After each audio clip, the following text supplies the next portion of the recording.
ये गीत सुनते ही आपकी बचपन की यादों का पिटारा खुल गया होगा और मोगली का चेहरा और टीवी की वो स्क्रीन आपको याद आ गई होगी।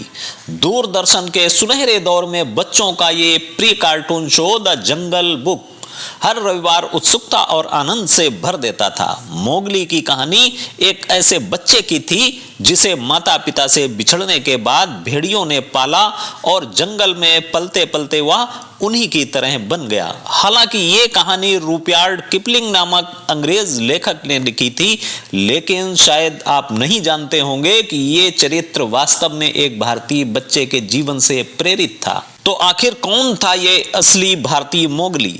ये कहानी भारत के दीना सनीचर की है, जिसे जंगल में भेड़ियों के बीच पलता बढ़ता पाया गया था, लेकिन मोगली की किताबों और फिल्मों से बिल्कुल अलग। दीना का जीवन उतना रोमांचक और सुंदर नहीं था जितना कि टीवी की स्क्रीन पर दिखाया गया था।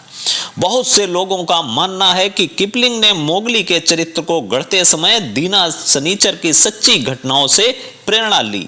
ये 1872 की बात है, जब शिकारियों के एक समूह ने उत्तर प्रदेश के जंगलों में दीना को भेड़ियों के साथ घूमते हुए देखा।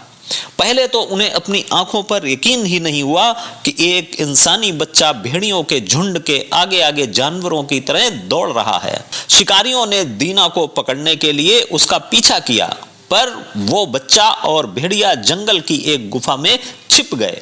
लेकिन शिकारियों ने गुफा में आग लगा दी, जिससे उन्हें बाहर निकलना पड़ा। भेड़िए को मारने के बाद शिकारियों ने दीना को पकड़कर इंसानी दुनिया में वापस ले आए। उस वक्त दीना की उम्र लगभग 7-8 साल थी। उसे आगरा के एक अनाथालय में भेजा गया, जहां उसे पहली बार नहलाया और साफ सुथरा किया गया।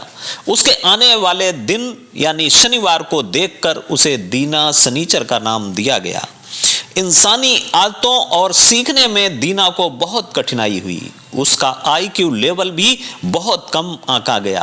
अनाथालय के तमाम प्रयासों के बावजूद वह कभी बोलना या लिखना नहीं सीख सका। हालांकि दीना ने अंततः 2 पैरों पर चलना सीख लिया, लेकिन उसे कपड़े पहनना बिल्कुल पसंद नहीं आया। शुरू में वो केवल कच्चा मांस खाता था, क्योंकि उसकी आदत जानवरों जैसी हो चुकी थी। उसके दांत भी इसी आदत के कारण घिस चुके थे। हालांकि वह इंसानों के बीच रहने के बावजूद खुद को हमेशा अलग थलग महसूस करता था। उसकी सबसे करीबी दोस्ती एक और जंगली लड़के से हुई। उसे भी अनाथालय में पाला जा रहा था। उस लड़के के संग उसने एक आदत जरूर सीख ली, वो थी स्मोकिंग। यही लत उसके लिए घातक साबित हुई, क्योंकि उसे टीबी हो गया।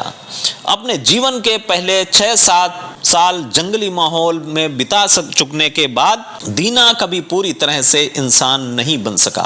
अंततः 1895 में केवल 29 वर्ष की उम्र में टीबी ने उसकी जान ले ली। भारत में दीना अकेला ऐसा बच्चा नहीं था जिसे जानवरों ने पाला। उसके समय के आसपास कई और कहानियां भी सामने आईं। इनमें अमला और कमला नामक 2 लड़कियों की भी कहानी चर्चित रही, जिन्हें 1920 में भेड़ियों के बीच से बचाया गया था। ये लड़कियां भी 4 पैरों पर चलती थीं और केवल कच्चा मांस खाती थीं। यहां तक कि वे चांद को देखकर भेड़ियों की तरह ही चिल्लाती थीं। ये सोचने वाली बात है कि इंसान की दुनिया में लौटने के बावजूद दीना और अन्य बच्चों का मन जंगल की जड़ों से कभी पूरी तरह मुक्त नहीं हो सका। उनकी कहानियां हमारी मानवता की सीमाओं और प्रकृति की ताकत को झलक दिखाती हैं। अगर आपको यह कहानी दिलचस्प लगी हो और आपने कुछ नया सीखा हो तो हमारे चैनल स्टोरी मग को जरूर सब्सक्राइब करें। यहाँ आपको ऐसी ही अद्भुत, प्रेरक और रोचक कहानियां मिलेंगी। अगली कहानी तक जुड़े रहें। अपना और अपनों का ख्याल रखें। धन्यवाद। जय हिंद।